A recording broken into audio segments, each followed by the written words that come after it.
Ayan o. Hello guys and welcome back again sa ating YouTube channel, and for today's video, ayan, samahan nyo kaming magala-gala dahil maganda naman yung panahon ngayon at magmumotor tayo papuntang Tagaytay City. Dahil maganda nga yung panahon ngayon at talagang maaraw, ay marami ring namamasyal dito sa may Fantasy World kung tawagin. Itong dinadaanan natin. Dito lang yan sa may Lemery, Batangas. At kapag maganda ang panahon na ganito, medyo malamig talaga yung temperatura dito sa Taal, Batangas at dito rin sa Tagaytay, ay talaga naman napakasarap mag-rides. Enjoy mo talaga yung sobrang lamig ng hangin na hahampas sa iyong balat at yung mga magagandang puno na madadaanan na. Kaya tara guys, samahan niyo muna kami mag-road trip para naman masilayan nyo rin ang kagandahan ng Tagaytay City. And yung dadaanan namin dito habang binabaybay namin itong lugar na ito.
After 1 hour nga ay narating na namin itong Tagaytay Santa Rosa Road at meron kaming sasadyain dito na kainan.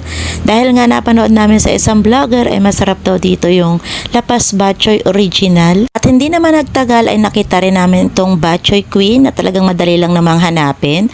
At eto nga mag-order lang tayo ng mainit na sabaw para naman makahigop tayo. Dahil nga grabe sobrang lamig talaga ng dinaanan namin dito sa Tagaytay. Batchoy Queen, Namit Gid In. Ito yung ating super batchoy na 80 pesos. Napakainit. Ayan. At ito naman yung ating siomai. Bali nag-order lang ako ng 2 lapas batchoy at sinamahan ko na rin ng siomai at ng siopaw dahil nga tag-isa kami nitong mister ko. At grabe, sobrang bango ng kanilang lapas batchoy. At nung natikman ko, grabe, legit yung sarap niya. Hindi na kailangan ng mga kung anong condiments. At eto nga, tikiman time na tayo. Grabe, yung bango niya katumbas ng sarap. Kaya naman tingnan nyo, habang mainit-init pa, ini-enjoy ko talaga yung pagkain ng lapas batchoy. Dahil alam nyo bang bihira naman dito sa may amin yung nagtitinda ng ganito. Alam niyo ba guys, yung owner ng Batchoy Queen na sila Ma'am and Sir, sobrang bait talaga. Sobrang maasikaso sa mga customers. At kung salasalan talaga yung pag-uusapan, ay siguradong pag natikman nyo yung lapas Batchoy nila, ay iyong babalik-balikan. Kung gusto magpunta rito sa Batchoy Queen Tagaytay, ilalagay ko po yung kanilang Facebook page sa comment section or sa description box. At pagkatapos nga namin kumain dito sa Batchoy Queen, ay didiretso naman kami sa People's Park dahil hindi pa talaga kami nakakapamasyal doon. Kaya naman, for the go, ito lang naman yung tatakbuhin namin. Siguro mga 20 minutes na lang para marating namin yung People's Park. At kapag pumasok ka dito sa People's Park, kapag motor is 20 pesos yung parking fee. Kapag medyo malalaking sasakyan is 50 pesos.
Yan nga at dahil grabe yung hangin dito kaya talagang nag-background music tayo at ito voice over yung gagamitin natin.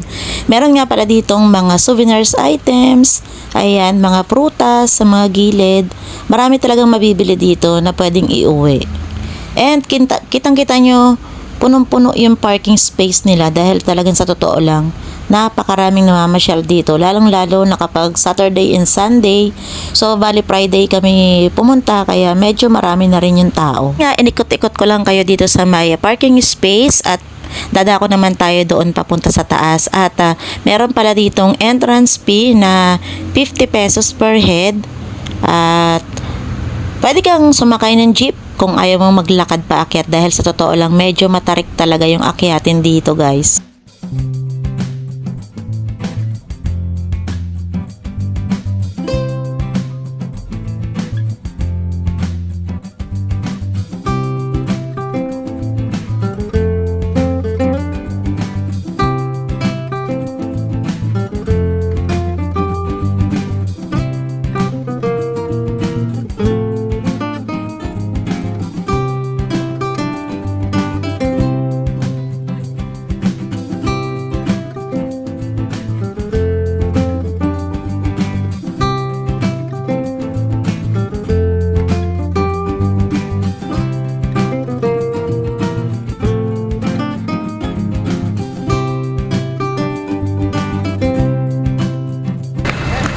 ₱50 ang entrance per tao. Yan.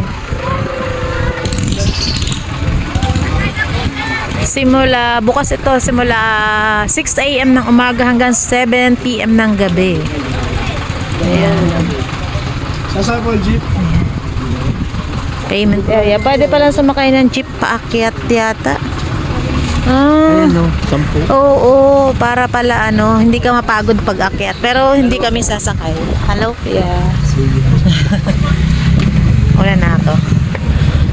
Ayan.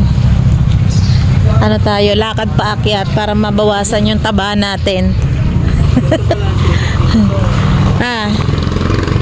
Ayan, nagbayad na siya sa entrance. Itago mo, Daddy. Ito na mo. Ayan. Tapos yan, libre mo.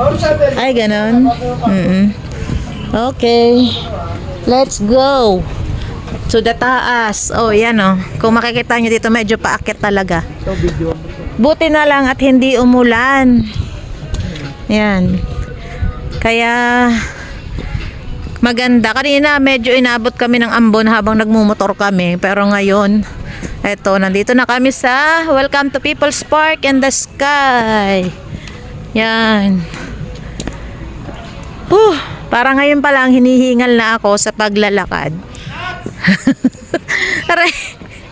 Ayan, kung nakikita nyo yung lalakarin. Ayan o, paakyat. O, diba?